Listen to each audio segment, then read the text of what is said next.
Alright, it's 7 by my count. So let's get this thing going, huh?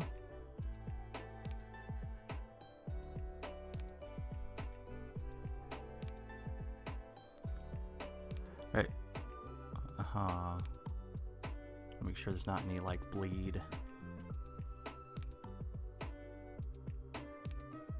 Okay. I think I'm good. All right. Hello. This is Evie's Wednesday night stream. I'm Evie. Hi. We're gonna play a little bit more Vampire the Masquerade Night Road today. Continue the adventures of Pyre the Courier. Should be a lot of fun. The music here I'm using is from the artist Too Mellow. This intro music is from his album Summer in Silent Places. And during the actual game itself, we'll be using Atmospheric Horror Music Volumes 1 and 2. You can check him out at twomellowmakes.bandcamp.com. It's really good stuff. I'm a big fan. But let me just get that music going here.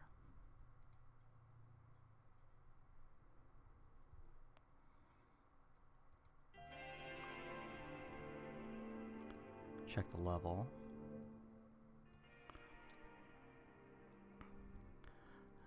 I'm playing the music with a different method than last time, so hopefully we will not just get the Katamari Damacy OST started up in the middle of a weird moment.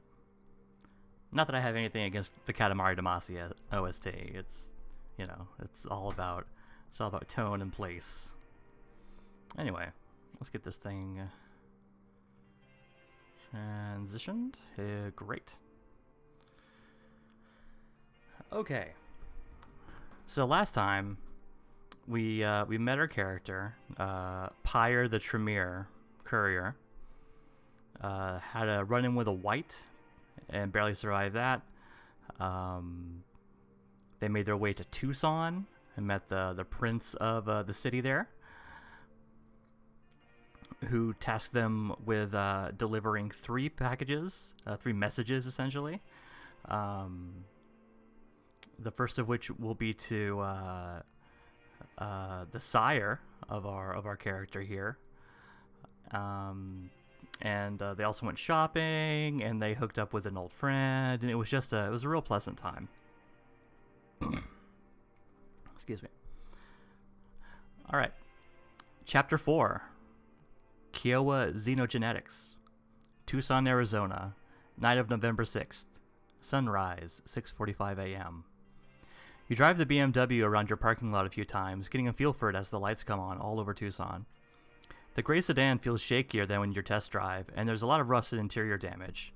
Still, when you drop the hammer, the little BMW picks right up to speed, and it still feels tough and solid in the sea of Chevy Silverados and Ford Raptors you weave through as you head uptown. You spot the Viper nightclub, accelerate hard, and scream to a halt outside. It's still early, and the party won't start for hours, but Leteau is already awake. You see his eagle, Riga, perched nearby. You double-check your maps. A few minutes later, a mortal flunky in an Ed Hardy shirt runs up to your BMW with a portable push-button lockbox. You peel out. It's a 9-hour drive, and you've researched motels and abandoned buildings starting at Albuquerque in case traffic or trouble leaves you stranded. It feels good to plan ahead again, to think about something other than the next quarter mile of asphalt. Fortunately, traffic is light. You drive east on the 10 and pass the spot where you ditched your Honda CRX. Idly curious, you spend 20 minutes exploring the abandoned filling station, but the white is long gone. Julian texts you as you're heading back to your car. She's going to turn you into a newt when she learns the Eagles cut her off. Before you can respond, another text. Get her on our side, or try to recruit her scholars, scientists, etc. I need good people, and unlike some usurpers I could name, I don't spit acid at people when I lose my temper. An hour later, he texts, learn everything you can about the facility. Collect blood samples if possible. I hear she's captured a witch. I don't believe in witches, but check it out anyway. A vampire that doesn't believe in witches. That's funny.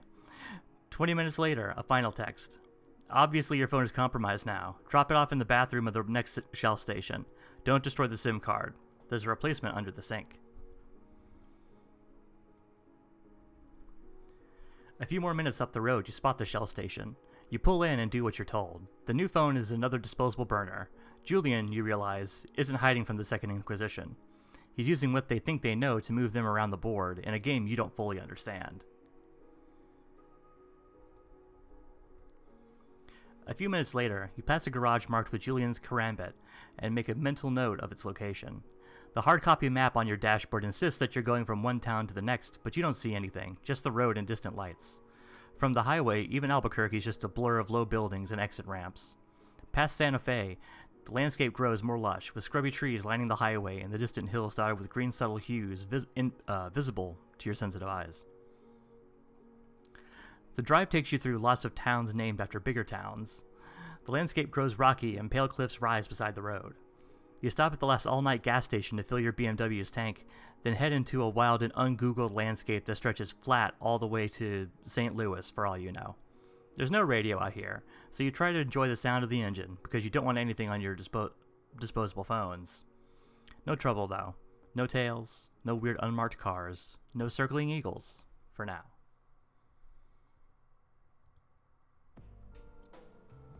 Researching NVIDIA Call has been difficult even with Julian's interest in recruiting her. Despite being her child, you know little of her history. She began her unlife, assisting one of your clan's most well-regarded warlocks. When the beckoning Lord Elders to the Middle East and the Second Inquisition destroyed the Tremir's most important chantry in Vienna, she grabbed as many resources as she could and fled into the desert. She has always dreamed of breeding animals with human-quality blood, and that appears to be her latest project. You're not sure if she's been successful, but you know that her facility, Kiowa Xenogenetics, has connections to biomedical firms all over the world. Too many connections, in fact. Those connections don't exactly represent a breach of the Masquerade, but the whole situation is too close to daylight for Prince Leto's liking. No wonder he's shutting her down. He'd probably wipe KXG off the map if he could. She isn't going to like that, and vampires tend to shoot the messenger.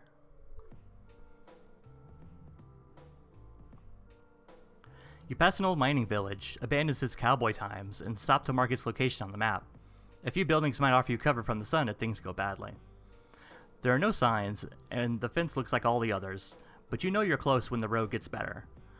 When you spot a headlight in the distance, you instinctively kill your BMW's lights and pull over. Two Kawasaki ATVs rumble down a side road. Men with rifles and helmets ride the ATVs. They look like border patrol, but you know they're private security. Good ones too, if those bolt-action bad rock rifles are anything to go by. Those are guns for people who don't miss. One shot will drop a buffalo, or a vampire.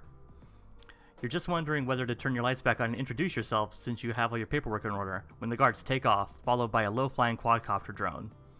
Another mile down the road, you spot the sheep. They look like regular sheep, except they wear tracking collars and have 4-digit numbers painted on one flank. These must be NVIDIA's xenogenetic specimens. You remember Julian's text. He'd like a sample.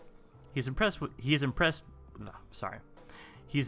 so far, but this might really secure his respect in a position in whatever the hell he's doing. You're not sure you want to sing your fangs into one of the Xeno sheep, but there are other animals about. Now might be a good time to hunt.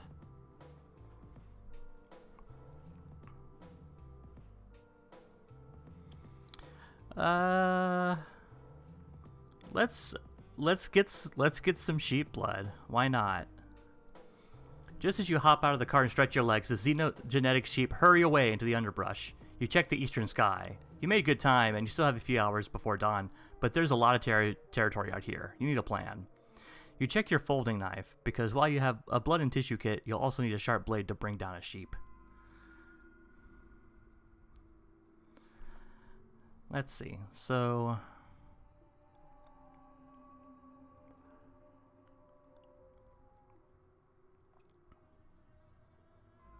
Resolve, wit plus survival. How much do we have in survival? We have 0 in survival. I don't know what they're talking about here.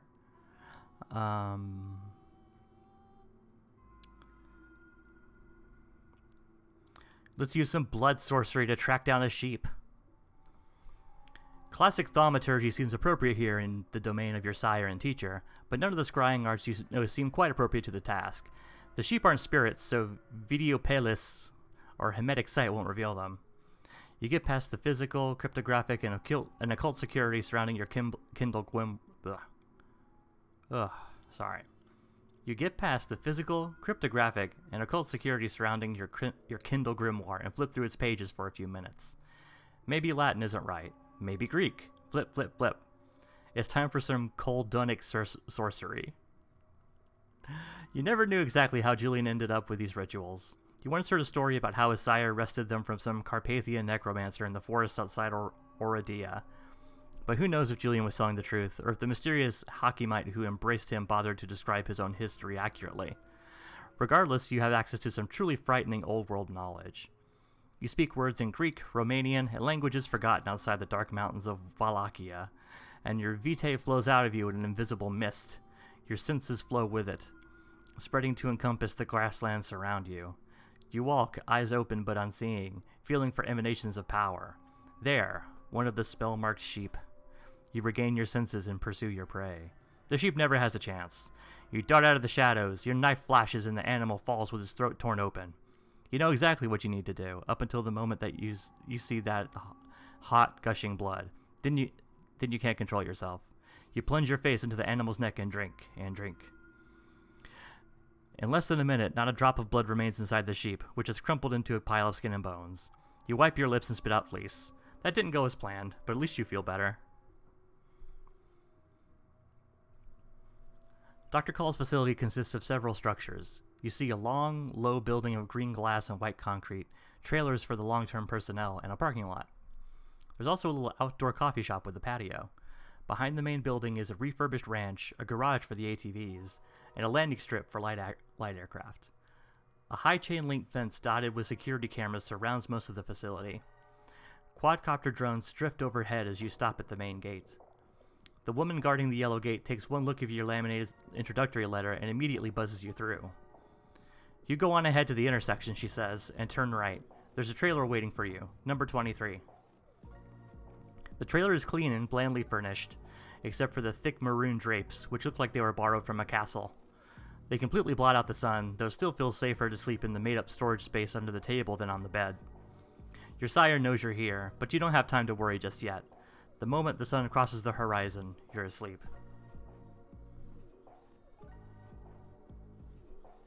Once you're dressed and cleaned up, you walk around before you head inside.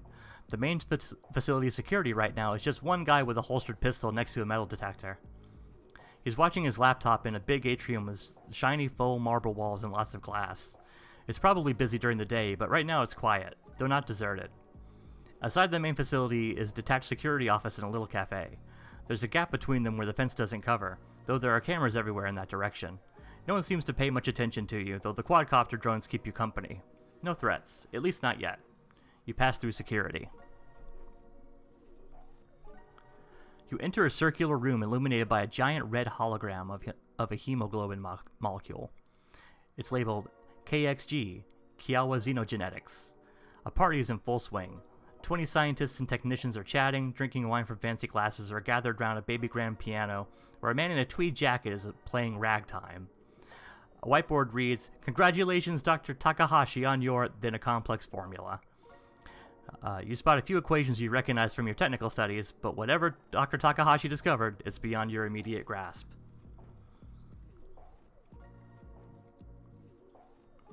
Oh, another illustration. "You must be the courier," a young woman says.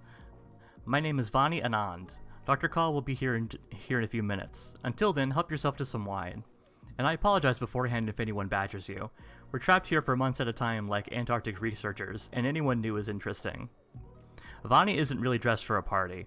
She's wearing a loose-fitting work shirt full of pins and notebooks, though she's put on gold earrings that sometimes gleam red in the holographic light. Before you can chat, Vani gets a text and excuses herself, leaving you at the edge of the party. You scan the crowd, contemplating how to make a good first impression with these people. Your sire will react badly to the information you're carrying, and you don't want your behavior here to make her mood even worse.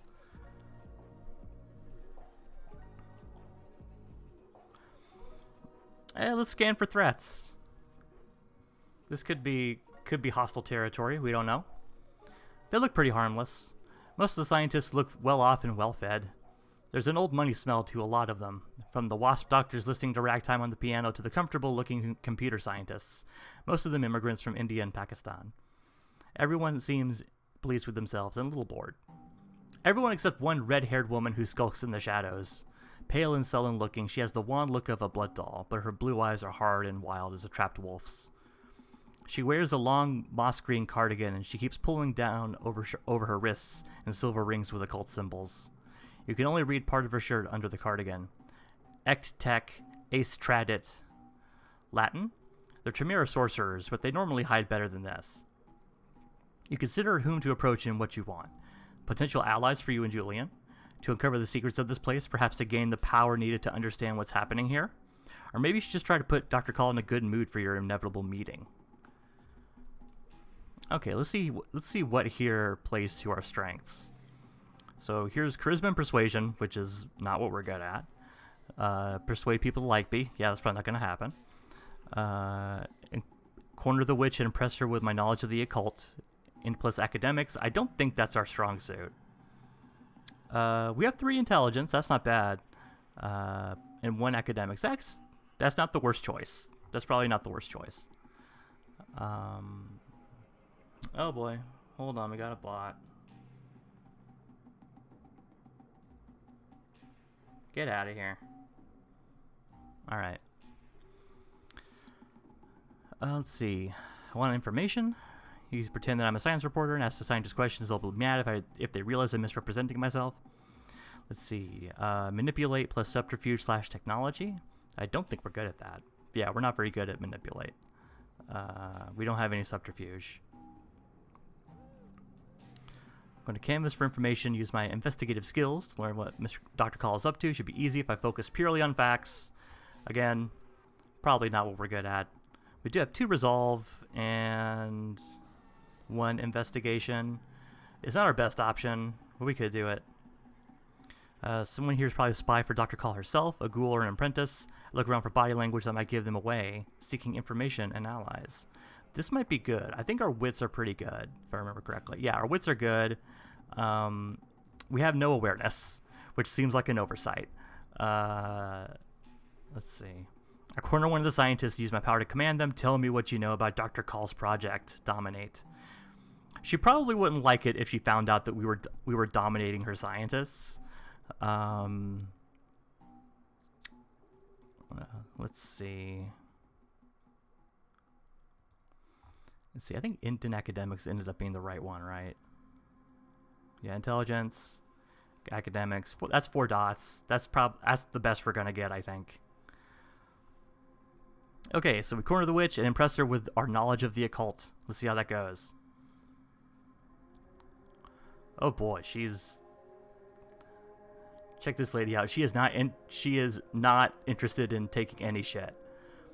The redhead looks you up and down. Her face flashes through a dozen expressions in a second. Hate, fear, longing, contempt, fascination. She's insane, but there are 1,000 ways to go insane out here, and you don't know exactly what's wrong with her. She finally settles an expression of cool contempt. When she plants her hands on her hips, you can read her entire t-shirt. Reject technocracy. Embrace tradition. I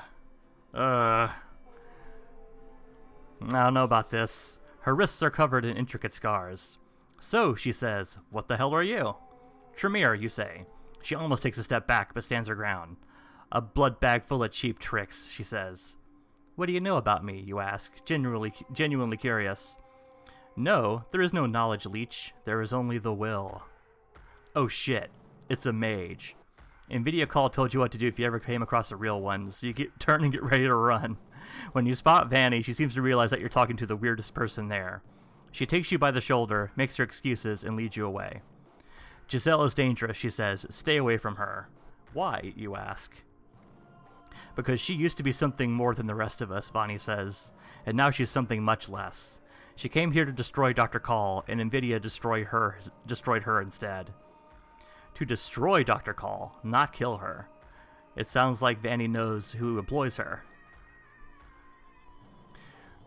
So that witch lady is bad news. Hello, Pyre, a cool and professional voice says.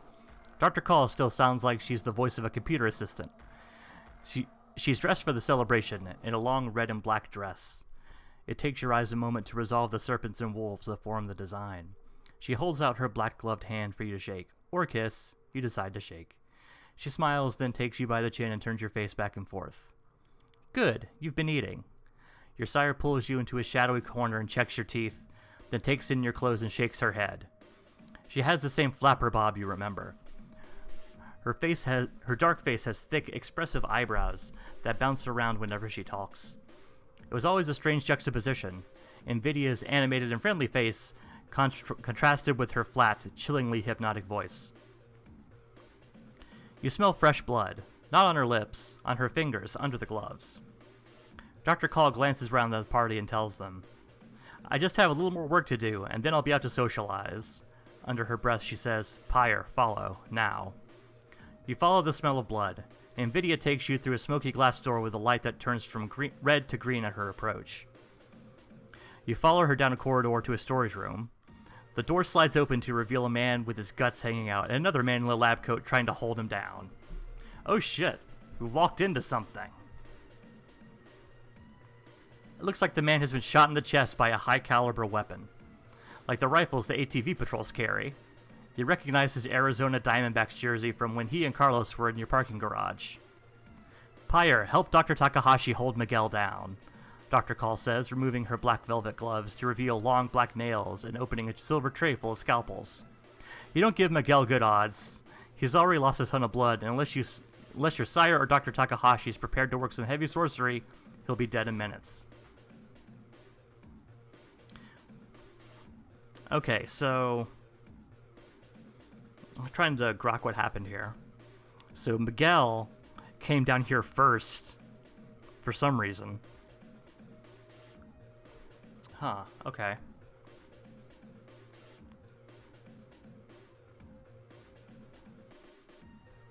Let's hold him down. You cross the room and grab the dying man by the shoulders, keeping his arms still. Dr. Takahashi edges you around and grabs his legs. The bullet is still in there, Dr. Call says. Does anyone else know about this? Just the guard who found him, Dr. Takahashi says. And he doesn't know about... You don't hear the rest of it. As Dr. Call slices the man's stomach open and he screams. She grabs a small pair of forceps and carefully removes the large caliber bullet. Oh, this is far past the point where it would be useful. But I just want... Yeah, content warning for violence in this sort of thing. There's probably some pretty gnarly stuff that's going to happen in this game. So, graphic depiction of violence. I don't think there's any sexual violence in here, but if it starts to head in that direction, we'll cross that bridge when we come to it. Anyway, just so you know. Where were we? Surprised it didn't go right through, Dr. Call says. She studies the bullet. Not one of our rifles. The dying man tries to say something, but blood bubbles out of his mouth. To their credit, Dr. Call and Dr. Takahashi go through a complete resuscitation attempt, but it's useless. He's dead. Dr. Takahashi looks pale, but you expect he's seen worse things. He examines the corpse, then says, I'll perform an autopsy. I guess I'll be missing my party. Of course not. I can do it, Dr. Call says, with the same concern for the feelings of regular mortals that you remember from your apprenticeship. No, Invidia. They want to see you. They already have my research. I know you have other things to worry about. She glances at you.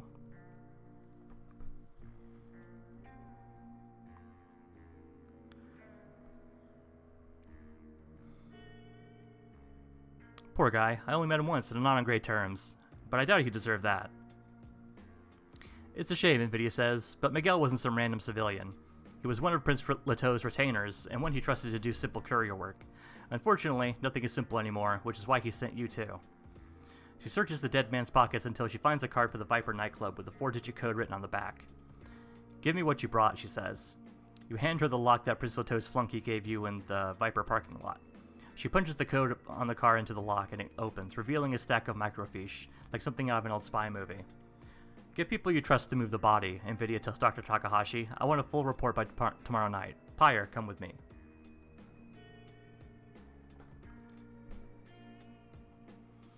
Everyone in the spill zone knows what we are, she says, pointing to a sign that resembles hands spilling something into a bowl. She ushers you through another silent sliding door into a stark, minimalist chamber with hexagonal white floor tiles and cool white walls. Artifacts of sorcery are visible behind frosted glass or in clutches atop hard plastic pedestals.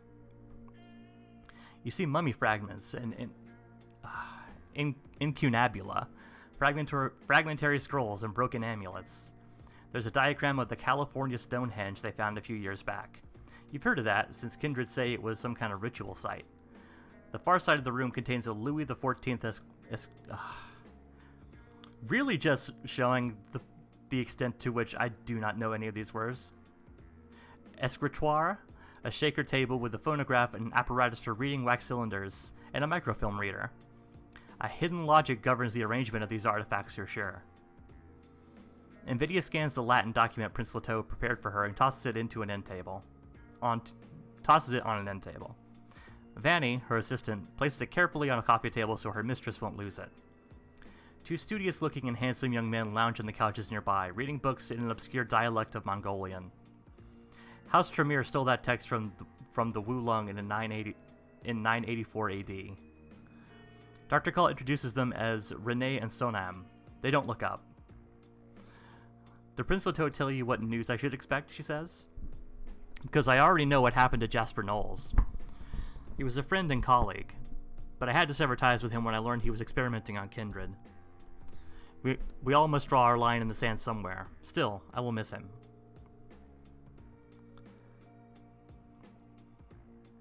Dr. Call washes her bloody hands in a sink, then carefully cleans a garnet ring that flashes with thaumaturgic power to your sensitive eyes. Vanny hands her a lab coat. Water break.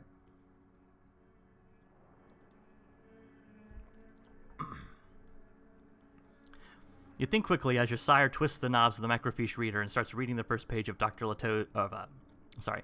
Leto's document rescinding her authority to operate this facility. You should probably say something to soften the blow. Or should you use this moment of vulnerability to learn something about the facility's secret operations? What is it, Doctor? Renee asks. He and Sonam approach the reader. A few other scholars wander in, talking quietly amongst themselves about occult or scientific matters, but they keep a cautious distance from Dr. Call. Only Vanny is willing to get close. Okay. So let's see, what do we got here? Take charge, lead her slowly towards revelation with some microfiche so she doesn't explode into a ranger out of her blood dolls. That's manipulation plus leadership, which I don't think we're very good at. Not good at manipulation. That would be a 1 dot check, which is not our best chance probably. Let's see, composure plus subterfuge. We got good composure, but no subterfuge. So it would be 3 points? Yeah, 3 points. Int plus technology, it's about your work here. Asking questions about her research. Int plus technology. Int plus technology. That's probably our best bet.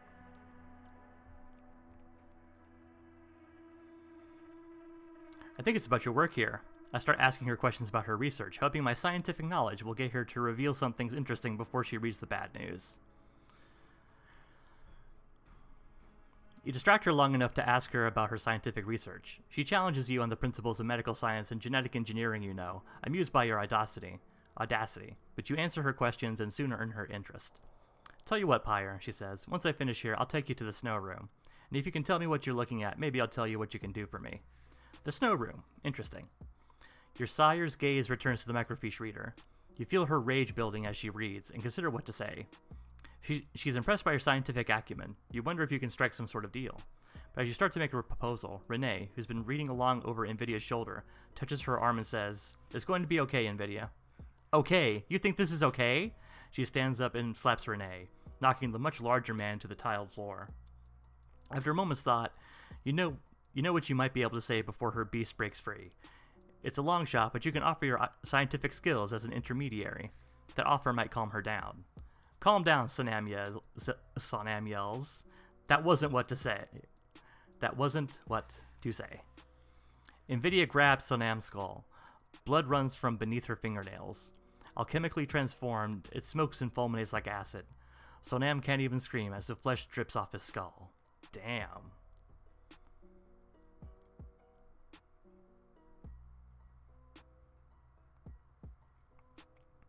The other occultists scream in horror and drop their books, running for the exits.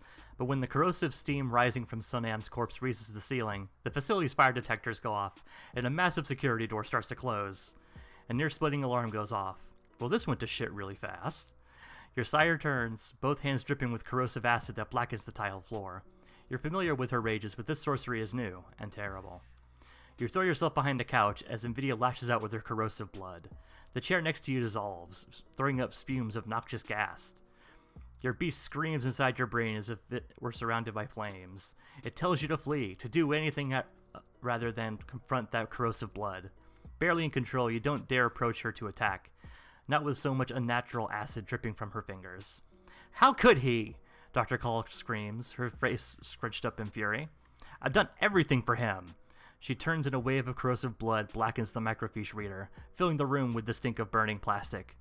Her garnet ring flashes with thaumaturgic power. See, hold the door open and order the humans to flee. Talk her down. Just look for somewhere to stay, away from the ass until this passes. Her rages never last long. Swift plus awareness. Take Iron Resolve and considerable as cult skill, but I can counter her acidic vitae with my own magic. That's Resolve plus Academics. It's probably not our best 2.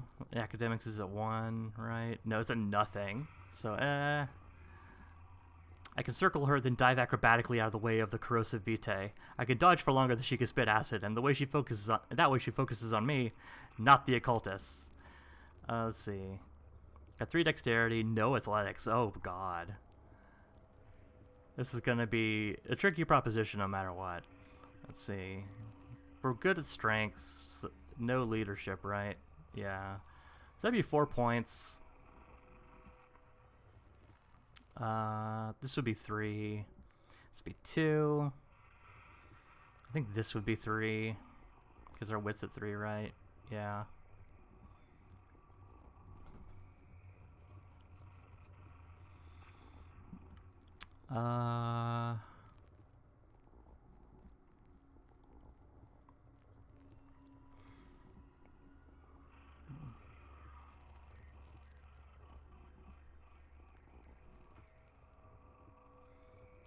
What's our hunger at?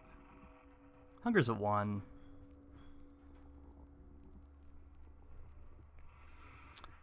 Let's hold this door open. Let's help the cultists, or help the occultists get the hell out of there. You reach the door before it slams shut and hold it open. Everyone out! Realizing you're the only chance, Vanny and the occultists swarm past you. You grit your teeth as the blood acid washes over you. The pain is incredible, but you scream and hold on until the last of the occultists have escaped. You fall to your knees and let the automatic door snap shut, then rise steaming to confront Dr. Call. She stares at the slimy heap that once was her blood doll, Sonam, and collapses onto the nearest chair that's still in one piece. Was I always like this, Pyre? It looks like the occultists have escaped at least.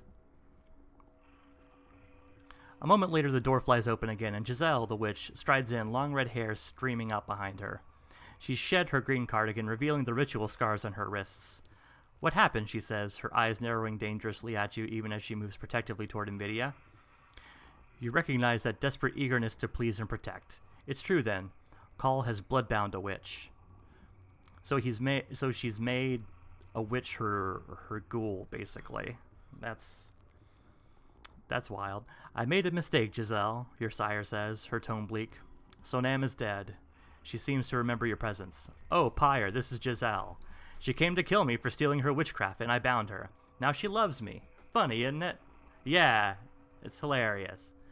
Don't say it like that, Giselle says, tucking a black lock behind Invidia's ear. I want to be here. I want to learn from you. Of course you do, the Tremere says. Her tone of contempt is more acidic than her fingernails. Clean up this mess, Giselle. I should put in an appearance at the party. Make up some likely story to tell people. I know how you love explaining this sort of thing. So, Vanny said... So, Vanny asks Invidia, a half hour later in her private office, what are we going to do? She's on Call's desk, sitting on her hands to prevent them from shaking. You're impressed by her courage in the face of what happened. Return to the party, your sire says. She strips out of her sooty dress with the brusque efficiency you've seen her use to skin a cadaver, wipes herself down with a sponge, and lets Vanny hand her a slip, followed by a red and black kimono. But first, Pyre, I need to deal with you, your sire says. You will remain at Kiowa Xenogen X until I've composed a response to Priscilla. Don't speak. She holds up her hand. The garnet ring flashes dangerously. And don't worry, my response will be a bomb I ask you to carry back. But I need time to find a way to accommodate Prince Leteau's orders. Until then, you stay. Vanny, show my child to their room. How badly did that hurt us? We took a wound. You're injured and have suffered aggravated damage that makes mending difficult. Not great. Your things arrive in your room a few minutes after you do. It's a large, well-appointed, windowless chamber that feels like a prison cell, despite all the comfortable furnishings. Vanny hands you a keycard.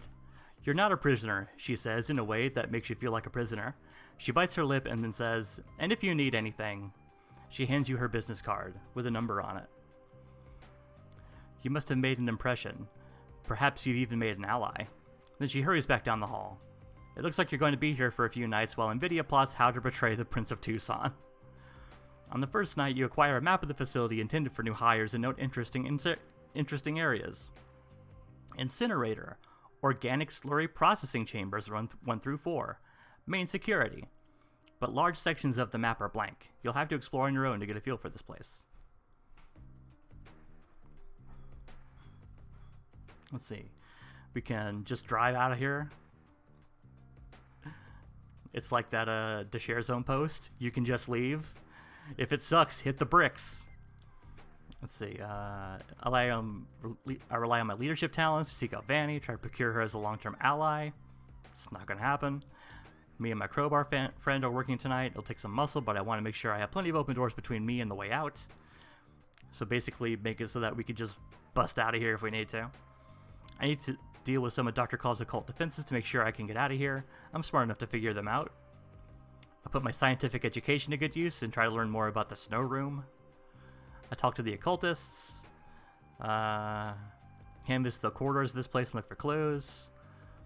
Mind control a scientist into telling more. Hack into their computer network.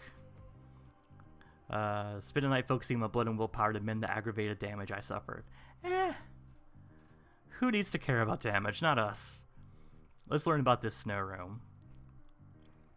You head into the spill zone to chat with the scientists who might know more about exactly what Dr. Call is up to. You can't charm these people, but you might be able to convince them that you know what you're talking about and get them to drop some hints. You quickly impress the medical scientists, technicians, and fringe theorists who make up Dr. Call's secret research team. Though they're careful not to reveal anything that will get them into trouble, you slowly tease out the truth about this snow room. It's some kind of cloning facility. Illicit cloning is a common enough subject among biomedical researchers, where from the scientists' confused descriptions, it's clear that whatever Dr. Call and Giselle are up to, it's hardly science as they understand it. Okay.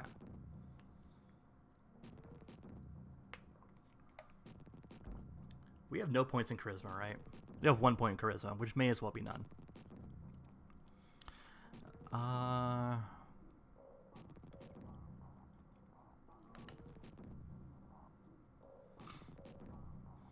And plus technology. We got 2 points. Yeah, let's try. Let's hack the Gibson. Let's see if we can get in there. There's plenty of weird tech at Kiowa Xenogenetics, but the computers are simple Linux boxes. The wireless is password protected, so you poke around online until you learn that some of the outside the spill zone researchers are using old chat systems to gossip with their peers in related fields. You download an IRC program and snoop around on a few channels, posing as an IT security consultant and answering all their questions correctly. Soon most of the people in the chat sort of forget you're there. There's a flurry of speculation about Chinese genetic research, artificial meat, and related subjects. Using your knowledge of computer science and how it intersects with KXG's research, you carefully nudge the subject back towards their own black ops. You listen carefully as the KXG folks talk about their daily rounds, including one guy who, you're pretty sure, is describing the outside of the snow room. Then you grab your paper map of the facility and load up a stopwatch program. This one idiot is happily outlining the computers he moves between. You cross off 3 potential locations for the snow room. That leaves only one. It has to be there. You get out of chat and leave your room. You soon find yourself standing in front of the huge hangar-like door that leads to what can only be the snow room. Well, darn, you should have just looked for the giant hangar-like door. You spend a few minutes recording every scrap of information you can, from the model numbers of the HVAC equipment to the brands of the biomedical waste you can find in the plastic trash bin outside, to the thaumaturgical runes carved on the floor and ceiling. Now, How the hell can you get inside, with 5 clusters of cameras always pointed at the door and armed guards stationed at the intersections?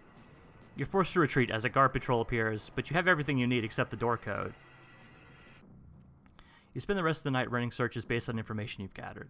As you scan Google Scholar, JSTOR, and parts of the darknet that cater to the intersection of criminality and the occult, you start to piece together what Dr. Call is doing.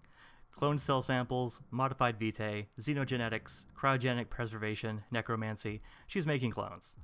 Not human or animal clones, not living clones at all. With vitae and thaumaturgy and whatever kind of magic that which of hers can work, Dr. Call is cloning dead tissue. She's cloning vampires. The next night, someone knocks on your door moments after the sun sets. Giselle is standing in the doorway. She looks pale and ragged, and her long green cardigan is dark with blood where it clings to her wrists. She looks like she's been crying. Dr. Call wants to see you, she says. Clean yourself up, you have 10 minutes. From the tone of her voice, you suspect this might be your final night at Kiowa Xenogenetics. You grab everything you have, including your duffel bag, and check your exits in case you have to move fast. You know you've been closely watched for several nights and that the security staff is ready in case you try to make a run for it. The only news is that Giselle looks terrible. You follow the witch into the spill zone. You're led not to her office, but deeper into the facility, until you reach the huge steel hangar-like door of the snow room. You permit yourself a self-satisfied smile. Your investigations have already revealed as much as anyone could learn about this place without actually going inside. And now it looks like you're going inside. This is the snow room, Giselle says, her voice tired. She glances at you out of the corner of her eye, but you just shrug as if you have no idea what that is.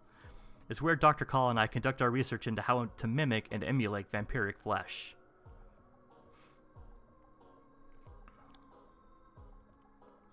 I want to see what Dr. Call has been up to. The door opens silently despite its size, and a blast of cold air hits you. Cold can't hurt you unless you freeze solid, but you're still close enough to life that you find the sensation viscerally unpleasant.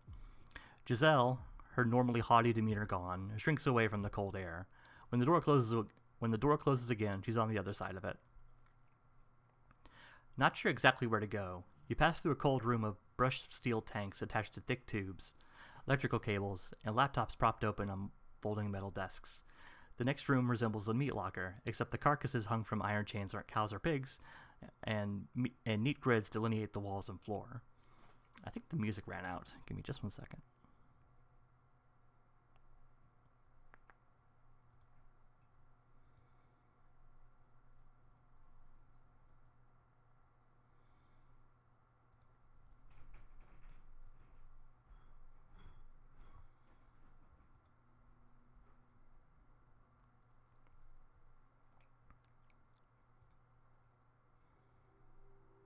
There we go. Nice and spooky. Gonna drink some more water real quick.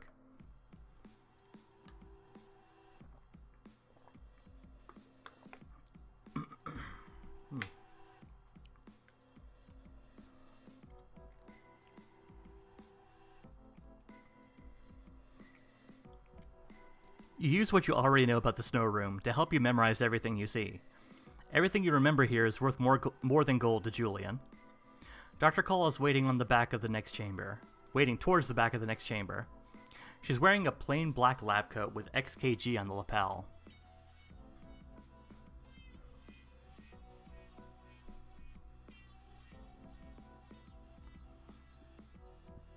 Sorry, I'm adjusting the volume of my headphones here. Here, the grid-like order of the rooms breaks down, replaced by mounds of dirty brown snow that slowly merge with the icy walls. Overhead, fans drive sub-zero air down onto the snow. Good evening, Pyre, your sire says. I've thought long and hard about Prince Lato's message, and I think I have a solution. I want you to destroy me.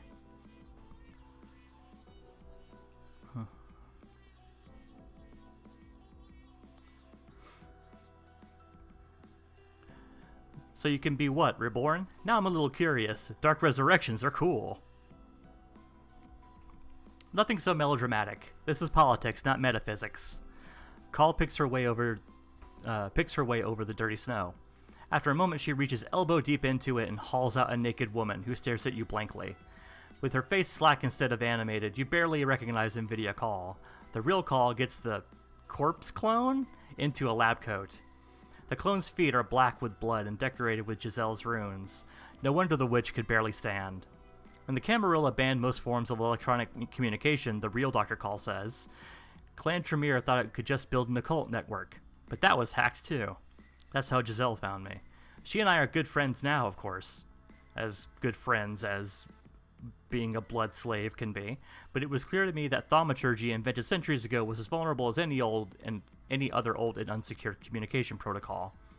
My original plan was to use my clones as couriers, both in the normal fashion and by encoding them with information that could be read through genome analysis. But they never quite worked, and, well, it seems Prince Leto disagrees with my work here anyway. She takes a moment to master her rage, then she goes on. You're familiar with the Second Inquisition, Pyre? Organized hunters, they show up when we act like monsters. Yes, they showed up when the Camarilla thought it could keep us safe and failed once again. I've been dodging their government agents. Might as well share what information I can. We're all in this together. I've heard the name. I want to stay silent. It's like, yep. Been dodging them. Have you tangled with the 111th? The IAO? What about the FBI branch, the Special Affairs Division? She listens.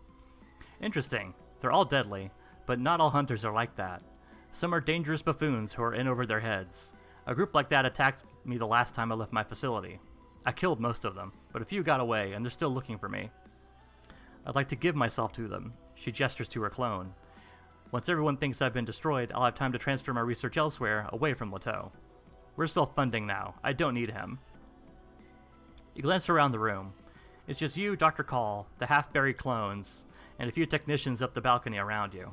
I see pipes run out of a huge tank on the far wall, an elaborate coolant system surrounding it by warning signs. Huge chains dangle from the ceiling, their purpose unclear. The doors nearby are locked. Your sire watches you impassively. This might sound mercenary, but what's in it for me? Who are these vampire hunters? Could we get torn apart by Molotov cocktails? Who are these vampire hunters? What are they about? 5 victims of anarch violence who have managed to destroy a few thin bloods and ghouls, Dr. Call explains, and who think they know enough to hunt real vampires. They're dangerous chiefly because they're unpredictable and ignorant, but a skilled courier should be able to elude them. You sit back and consider your options. Your sire's probably right that the vampire hunters aren't that dangerous unless you make a mistake. Your biggest concern is the Prince of Tucson. You don't think highly of the Camarilla or its traditions, and Prince Leto's trust in you is conditional at best. You'd be ashamed to turn that ambiguous relationship into a hostile one, and Leto is no fool. He'll learn the truth eventually. On the other hand, eventually is not the same as now. Right now you're in the heart of your sire's territory, and you know she will not take refusal well. And just so we're clear, I'm not asking you to work for free. I can pay, obviously. Will $5,000 be sufficient? I can teach. Sorcery and farseeing, mastery of beasts and men. I think that's how Jasper used to phrase it. A bit dramatic, but true. So I can get some disciplines from her. Animalism, Auspex, blood sorcery, and dominate. What are my disciplines? What are we looking at here? Got 1 in blood sorcery, 1 in dominate. Auspex could be pretty useful too.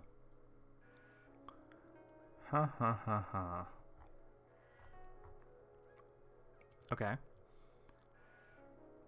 Then she holds up her ring. Or there's this. We stole it back together, but I've unlocked the secrets of how it holds vitae, and begun to forge an even greater version. So this could be yours, if you help.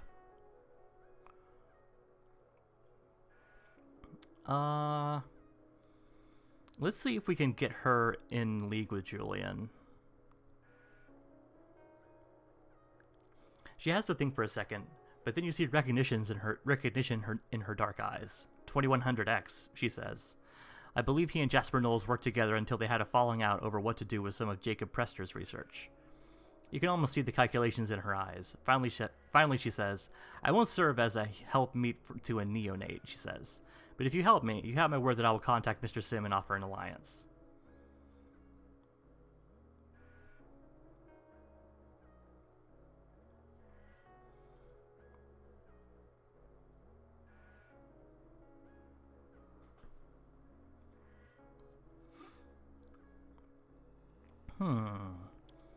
On the other hand, though, more blood sorcery would be pretty sick.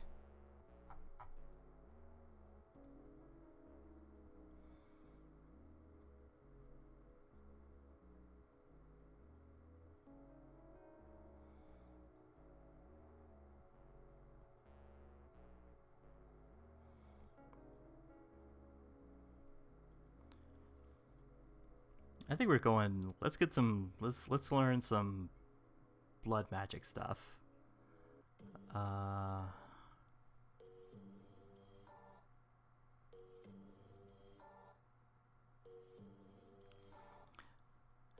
Please further my mastery of the dark arts. Nvidia is always squeamish, and she doesn't look happy as she removes her lab coat and rolls up her sleeve. Get it over with, she says. You hesitate for just a moment. You've only tasted her blood once, right? When she embraced you? Because the third taste of any vampire's blood can bind you to them forever. No, it was only the one taste. You drink. Nvidia makes a little uncomfortable sound as you take just enough to understand how she changed since you last saw her. Then you lick her wrist shut and stand up. Awful, she says with a little shudder. But now your real studies can begin. Your real studies consist of a syllabus, 30 pages, and a trunk full of books, 35,000 pages. Are you disappointed, my child? She says with a little laugh. Were you expecting something more mystical? A bolt of cosmic enlightenment? A conversation with your holy guardian angel who reveals the answers you seek? She bangs the trunk as technicians get ready to load it into your car. Get reading. That's pretty funny. Just like, here's my correspondence course in blood magic. It's funny.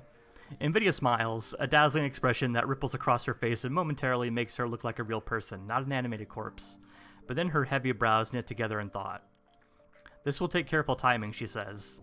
Ideally, here's what will happen. IC-12 here gets into your car, so it looks like I'm going to Tucson to speak directly to Prince Leto. I will drive to where the vampire hunters are staying. I know several Camarilla fronts between here and Tucson. When we reach one, you text me with a number that corresponds to where you are, and then real me tells the vampire hunters where you are. You stop to get gas. They show up, you peel out, leaving IC-12 vulnerable. They will burn her to ash. Since you're at a Camarilla front, at least one of Prince Leto's retainers witnesses my destruction. You've tangled with hunters before, so you and Nvidia go over every possible detail and angle of approach until late into the night. By the next evening, you're ready to go. Your sire slips a positively antique burner phone into your front pocket. Text me when you find a good place, she says. I need to prepare a good disguise so I can meet the hunters.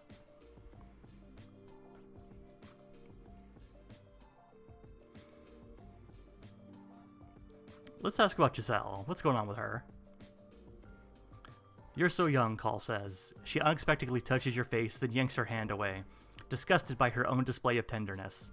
But what would you have me do, Pyre? She tried to destroy me. I could kill her, or I could study her. Right now I'm using her up. Every night that passes, she's a little weaker and I understand a little more. Don't dwell on human concepts like justice, Pyre. Dwell on knowledge, on understanding. That's something that assassins like Giselle and these hunters can't take from us. Call disappears to make plans. IC-12 isn't much of a conversationalist, but she can follow basic instructions and even recite a few rote sentences. You stick a pair of cheap sunglasses on her face so no one notices her vacant stare. Just a weird cloning version of Weekend at Bernie's. When you pass the Shell station where you dropped off your old phone, you see that it's been burned to the ground. Julian is playing a dangerous game, and now you are too. An hour outside Tucson in a place called Biscal, you spot an eagle circling overhead. You can't tell if it's Riga, but from the overcrowded look of the nearby mobile home park, you'd know the kindred are active here. You pull into one of the 24-hour gas stations your sire believes Prince Leto monitors. A rundown Quick Mart between an upscale residential neighborhood and those mobile homes. The woods dividing the communities are full of concertina wire to help keep people on their side of the line. You send a text to Dr. Call. 8. This is the 8th of 23 locations you and she planned on. She'll pass the message along to the vampire hunters, who have already been alerted to your movement in the area. Then all you have to do is shove IC-12 out the passenger door and get out. This is a good location. The garage near the gas station belongs to Prince Leto, and another one you passed a mile back has the Karambit logo of one of Julian Sim's companies. You noticed it on your way here. 2 defensible locations within a few miles isn't bad. You park the BMW in an out-of-the-way spot and get IC-12 outside so you don't lose the car if someone blows her up with surplus military weaponry. Then you circle the Quick Mart on foot, checking for ways out of town in both your car and on foot. When you get back to within inside your car, you spot a black Econoline van rolling slowly through the Quick Mart parking lot.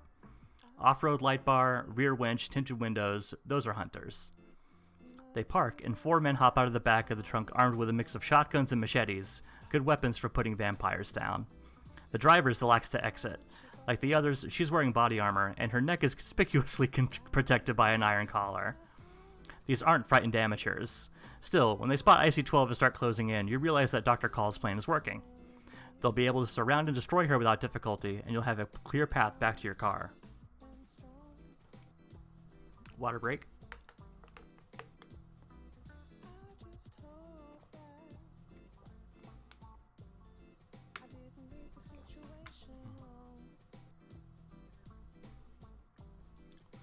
Then all 5 hunters drop in less than a second. A moment later, IC-12 falls with something in her back that looks like a sparkler. She screams once as the hissing white sparkler flares, then it burns her to ash.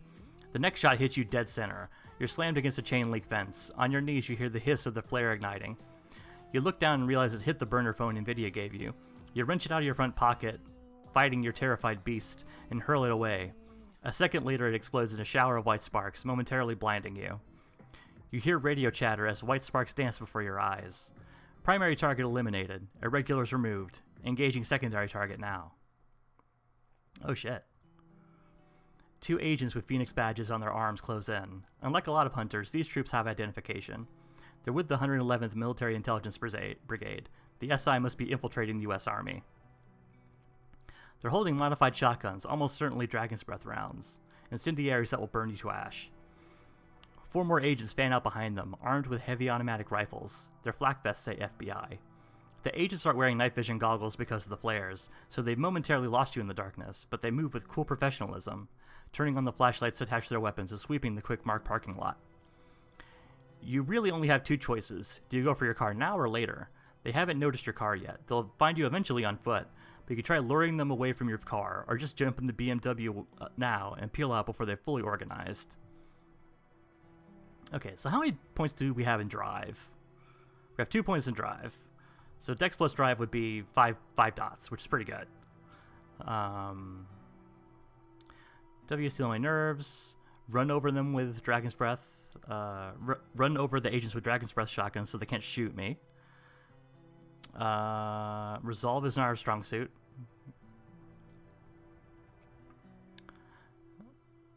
Let's see. Strength plus combat. We're pretty good at that. That's 5 points. So, like, I think tangling with these guys would be a bad idea. So it's best just to get the fuck out. If it sucks, hit the bricks. The dead hunters were complete amateurs. Their black Econoline is perfectly positioned to block quick getaways. You jump into the BMW and gun the engine. You instantly draw fire as you peel out, but you maneuver the BMW between the agents and a row of SUVs, buying yourself a few seconds. You squeeze between the black Econoline and a parked Honda Element at 30 miles per hour. Both are instantly riddled with bullets. A moment later, the Element explodes. Bullets zip through the air around your BMW, never coming close. Before the agents can find their range, you turn onto the main drag, lights off, and accelerating hard. You enjoy the freedom of the open road for about 5 seconds. Then 2 black Buick Avenires peel out of the nice residential community you're driving past and try to wedge you in. You hit the brakes and they collide with each other, not you. Where the SUV smashes through a half-dozen mailboxes, spins out, and falls behind, but the other one closes in. You need to make a decision fast. You might be able to outdrive them, but you're also close to both Prince Lato's territory and Julian's. You could head for either of their garages and hope that they like you enough to let you in and fend off a combined army, FBI, etc. kill team.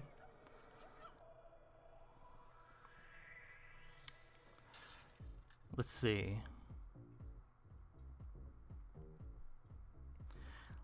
Side with the Camarilla, side with Julian. Let's see.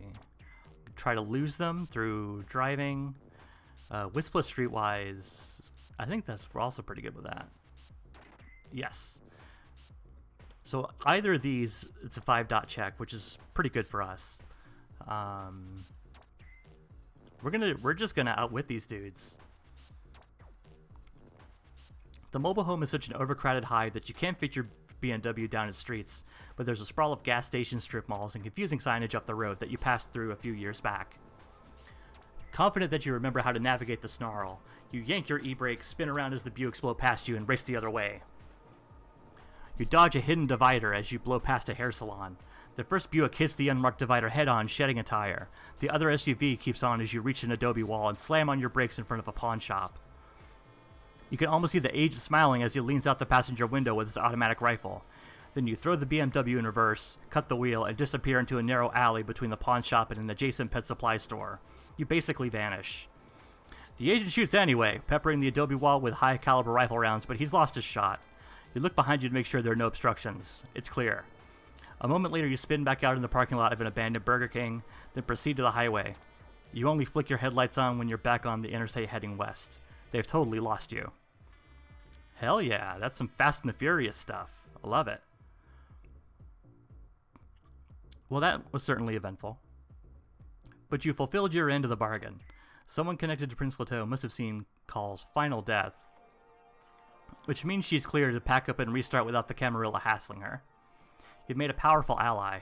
Dr. Call was even nice enough to wash your car. Now you just need to figure out what to tell Prince Leto. You learned some interesting things about Dr. Call's facility. Julian might want to know what you've learned. His Dropbox isn't far, but you suspect whatever Julian gets up to at Dr. Call's research, it may draw both Camarilla and SI attention.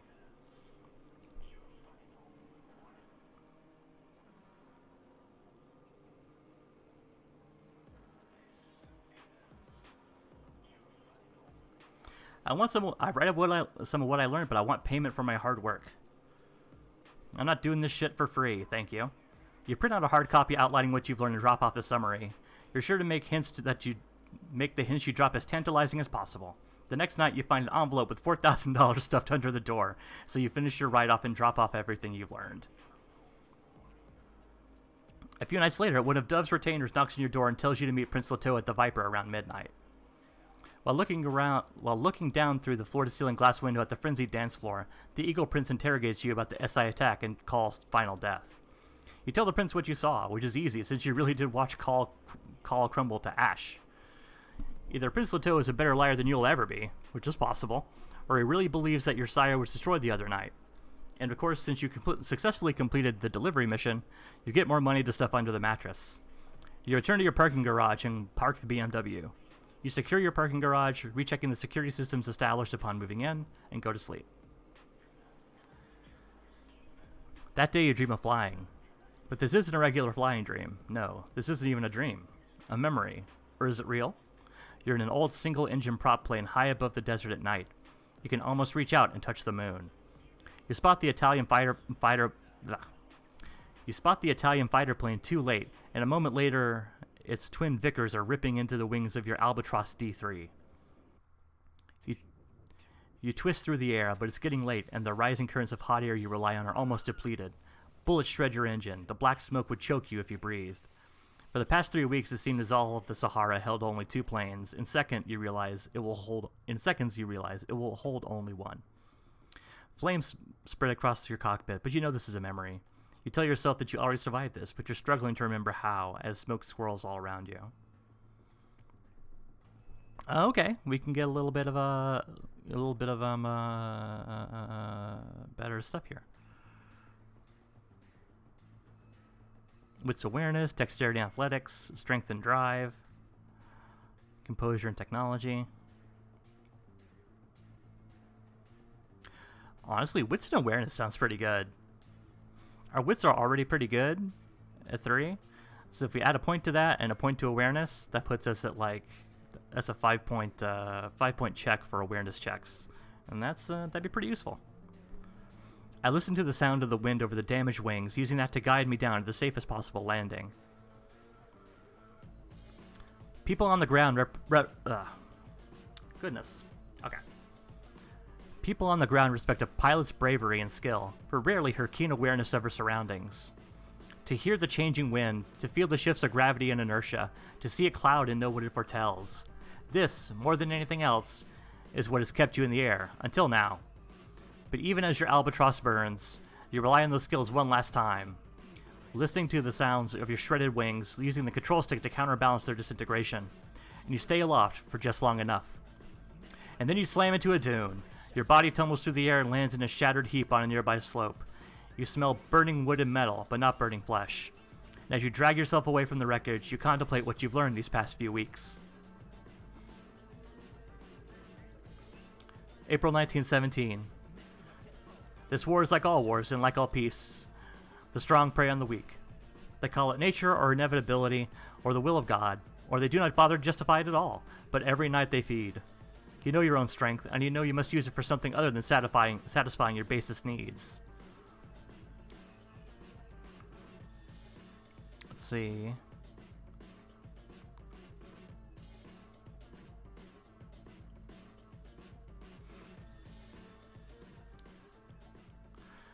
Strong must protect the weak. Sure. Let's see. As the sun sets, you awaken burning with the new conviction. The strong must protect the weak. Even as you shake off Ayla's memories, you remember her strange compassion. It was not a human's compassion, more like a god's, but it was clear and hard. You will act with mercy towards Canaanites and mortals alike. That is a harder path than cruelty, but is the only way for you. Conviction gained. The strong must protect the weak.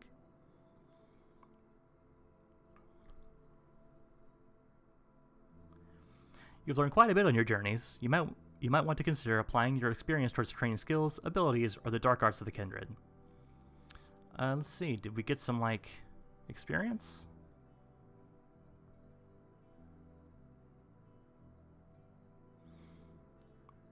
I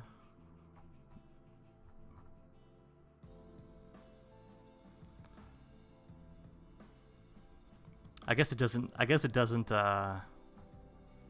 display that stuff.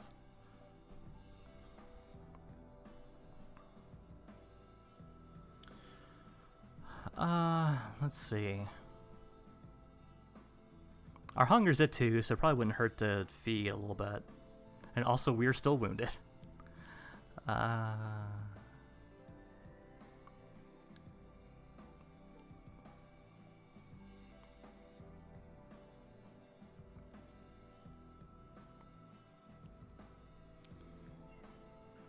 Also got some money too, right?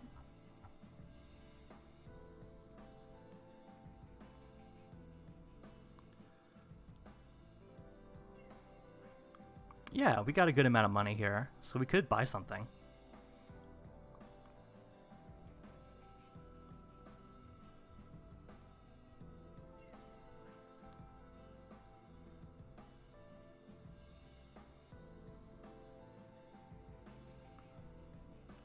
Let's check out the pawn shop. You tune in the BMW's radio to hear the news. Let's see. This is Melpomene Chen, and you're listening to Mel at Midnight. And now the nerd news. Lester Bond of the Santa Fe Institute in, Santa Fe recently published his findings on the so-called Desert Stonehenge found in the California desert in the 1970s. Pointing to evidence of the tools used at recent dendrochronology results, Professor Bond claims that the work is a Victorian-era forgery. The Desert Stonehenge drew Forteans, pseudo-archaeologists, and even Native American rights advocates in the 70s, but has subsequently fallen into obscurity, as evidence emerged that it was of recent manufacture, but where it came from has not been clear until now. Elizabeth Sneed of the online debunking service Cahoots claims that Lester Bond is an archon of the 18th grade controlled by the New World Order. She's here with me now. Let's see...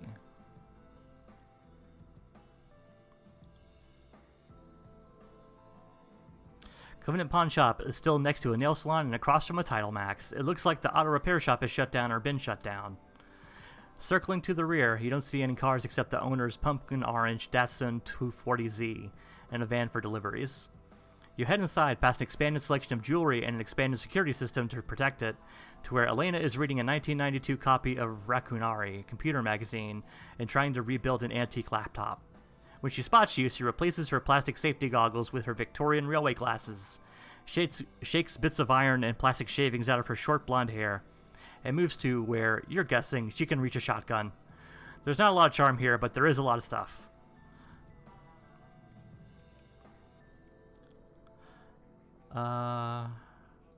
Let's talk to Elena.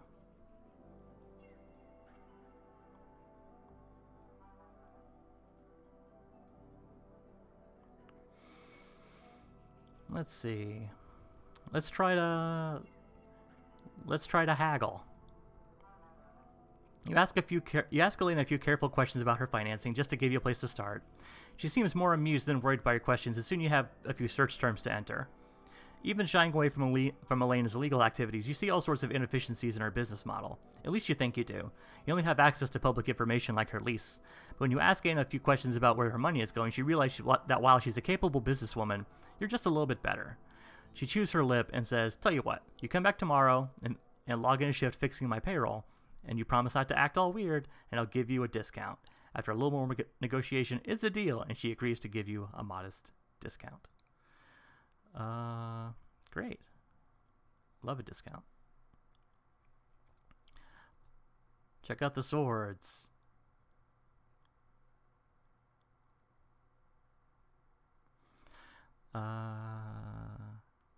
See, the Bavarian M1869, which we already saw. A good deal for a good weapon. But then you noticed the wakizashi. No one cool owns a wakizashi, Pyre, Elena says, blue eyes watching yours over her railway glasses. Nonetheless, she unlocks the case and tosses you the scabbarded blade. Oh shit, it's the real deal. How old is this, you ask? Like 3 years, and it was made in Korea. Seems unfair that the Koreans take all the good pop music from Japan and now they're also making the best ninja swords. But it is the best. And you look like a person who might actually kill someone with it. But yeah, it's not a collector's item, because it's new, and Korean, and I broke the other sword trying to open the trunk of an Ultima. That's why it's only $3,150. You sweep it through the air. The wakizashi is a masterpiece. You practice a few draw cuts, confident that you can slice even through the hardened skin of an ancient vampire with this blade. And you can afford it. Oh my god. Alright. Is Pyre enough of a loser to spend $3,200 on a fucking wakizashi?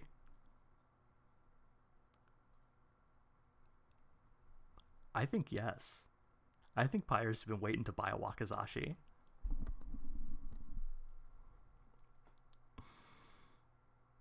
Yeah, we're buying the wakizashi. We're doing it. Elena hands you the wakizashi in its sheath. She also throws in a bottle of choji oil and a roll of those fancy little rice paper bags for maintaining the blade, plus a half-off coupon for a knife sharpener who knows what to do with the wakizashi. Well, so that's as good as it gets. I leave Covenant.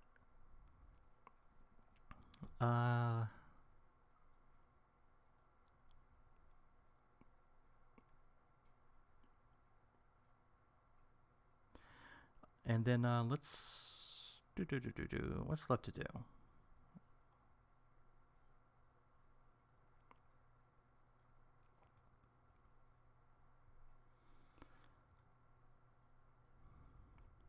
Where can I unlock deeper and more powerful secrets of the blood?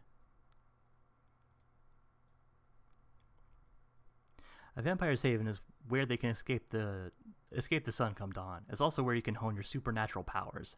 However, this dingy converted office in the middle of our parking complex isn't really a haven.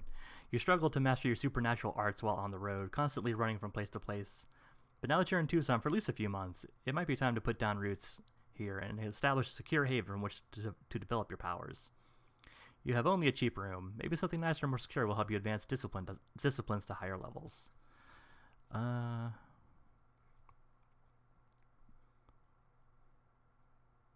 So we have 10 experience points.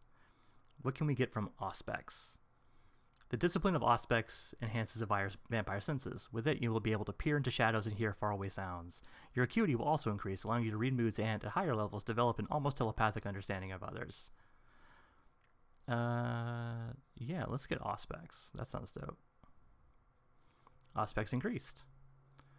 And we can get Blood Sorcery as well. Oh shit, we can get level 2 Auspex and level 2 Blood Sorcery. That sounds pretty dope. Oh, I need a better haven. Can I get to level 2 of Auspex? I need a better haven. Alright. Alright. Alright. So I don't have to live in a parking garage. Let's see. Acquiring property as a K-Knight isn't easy. Some nights you think the whole point of the Camarilla was to make sure vampires can buy property.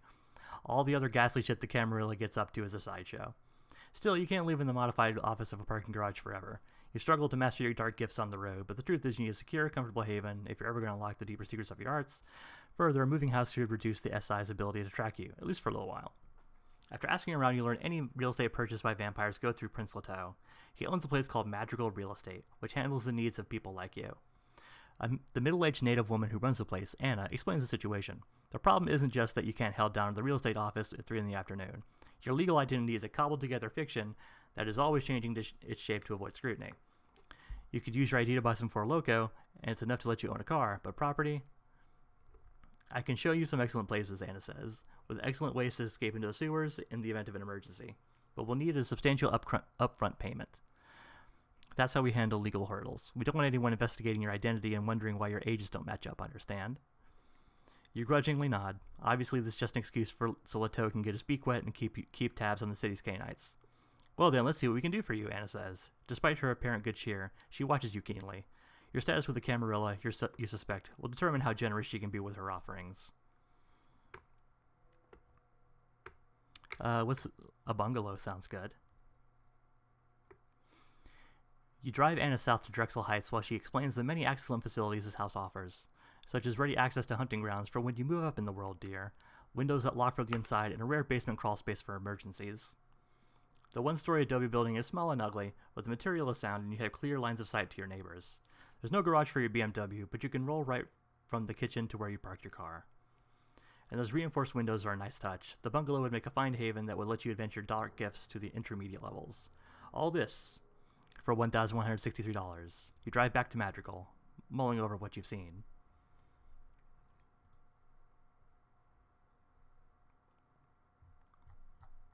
I feel like if we get the bungalow, that would be it.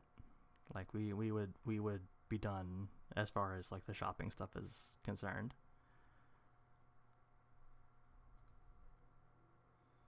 Yeah, let's do it. After some more haggling, you agree to purchase the Drexel Heights bungalow. There's almost no paperwork on your part. You just hand over an envelope full of cash, and Anna hands you a shoebox full of locks and keys. Like Julian, Anna is particularly interested in your security plans. You got your sliding walls, of course, your hired assassins trained from birth in the arts of quiet murder, your poison gas bombs, your runes of death, of course, like Knowles used to favor, and of course there's mechanical locks like electronic locks. You let her ramble because you know that you'll have to secure your new place, and any other place you move into. You move in that night and secure your haven. You'll furnish it over the next week or two, so it looks like a real human lives here. But right now you have a place where you can develop your supernatural gifts in peace. Where to tonight?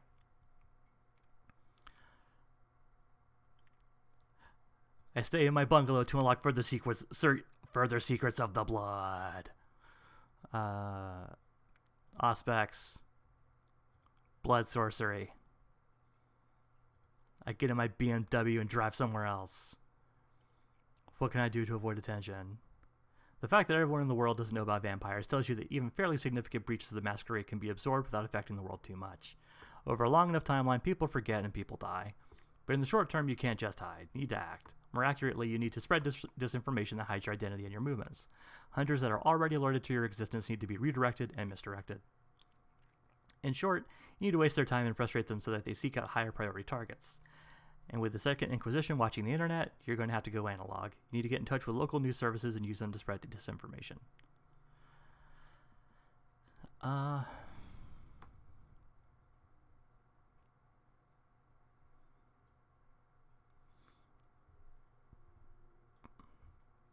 I feel like this is probably a good idea because a bunch of them saw me and saw my car. Your initial inquiries draw the immediate attention of the Ivory Tower. You're just getting back into your car after an interesting but inconclusive conversation with an internet KOLD, a local TV news station, when a hunter green Jaguar screams to a halt and one of the old Prince of Tucson's childers steps out. The blue blood is angry, convinced that you're poaching her contacts until you explain what you're doing. Since the kill team finding and destroying you is bad for everyone, she swallows her mistrust and reluctantly offers you some advice. If you want to spread misinformation, stick with radio news. While Melpomene Chan of Mel at Midnight considers herself a crusading investigative journalist, the other local gossip news fixture, Harry the Gila Monster Jimenez, will spawn AL nonsense for a modest consideration as long as the news article incorporates a lot of H's and silent G's and J's. That's his gimmick. She leaves you with 1, contact information for the Gila Monster. I know I mispronounced that earlier. Leave me alone. And 2, a few choice threats. Given your limited talent for deception and misdirection, you estimate that the inducements necessary will plant these false stories run about 900 if you act tonight. But if you go through with it, hunters will be thrown off the scent. You'll be in the clear, unless you slip up again, of course. Where to tonight? I will use my mental powers to dominate the Gila monster. Set up a meeting with the Gila monster at Burger King, explain your needs. The misdirections you're spreading are fairly interesting, so he doesn't ask too many questions. Of course, he wants to get paid. I already paid you, you say, sliding him a printout with what you want him to say. I'm sure you remember. Of course I remember, he says. I'll put these up, don't you worry, he says. He leaves in a daze, hands clutched tight to the printouts, forgetting his coffee. Hell yeah. Over the next few nights, the suggestive stories the Gila monster will broadcast should get hunters all over Arizona, running around chasing non-existent threats, wasting their time on leads that go nowhere, and if you're really lucky, bumping into each other and thinking that different hunter cells work for the vampires. That should protect you as long as you can keep a low profile from here on out. Okay. So I think we've done everything that we kind of can do. We've spent all the money that we have. We got to keep some on hand to make sure that our upkeep is paid. Let's focus that blood and willpower. You remain seated for an entire night, concentrating as you force your vitae to flow through your ravaged skin. Fixing this kind of damage is much harder than closing up cuts or snapping together broken bones, and much more painful. When the work is done, you're shivering with exhaustion, then you shower off and crawl into bed before dawn. The sun has almost risen by the time you're finished. Where to tonight?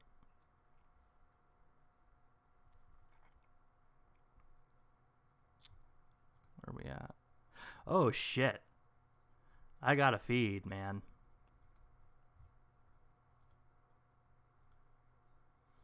You head to the Viper to make sure you don't commit any faux pas while hunting in Tucson. There you meet Alexander, Leteau's favorite retainer, who explains the situation. After the destruction of the last prince before Leteau's consolidation of power, hunting in Tucson was a dog-eat-dog business, with frequent and costly breaches of the Masquerade.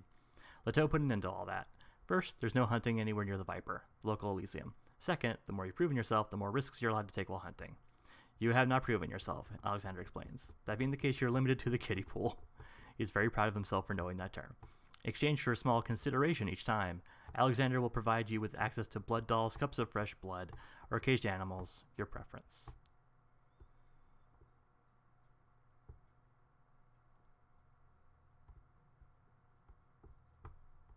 How considerate do I have to be? We do not wish to rob you, Pyre, but remember that you are not exactly a member of the Camarilla, and we must maintain operating expenses. After a brief negotiation, ferocious but not uncivilized, you and Alexander agreed to a payment of 200 per drink of blood. You'll obviously need more money before you're able to benefit from the Camarilla's generosity, and if you want to reduce that price, you'll have to prove your standing with the Camarilla. The ghoul opens a ledger. My only question is this: do you prefer the blood dolls, the live prey, or stored blood? I know you prefer live prey, but more and more kindred these days are squeamish about what they are.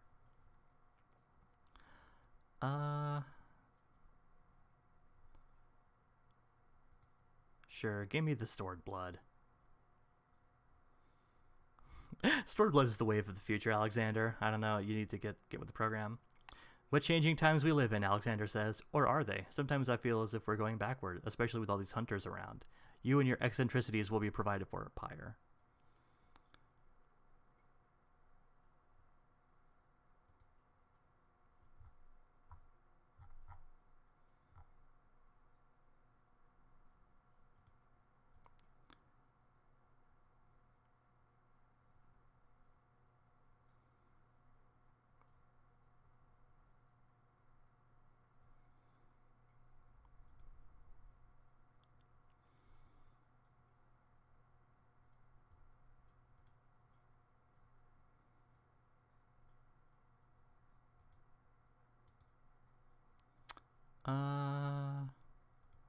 Oh, I've spent all my money. I have no money. Oh shit, this is bad.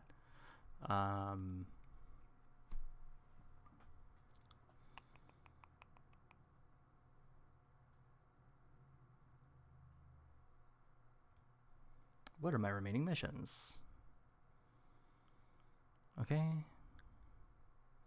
So I gotta go do those two things.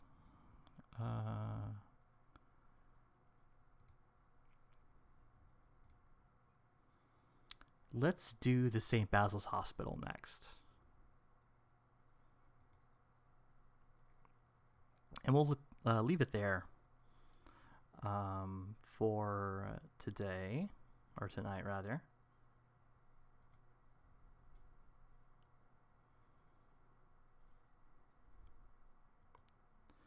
A very exciting and productive session, I think.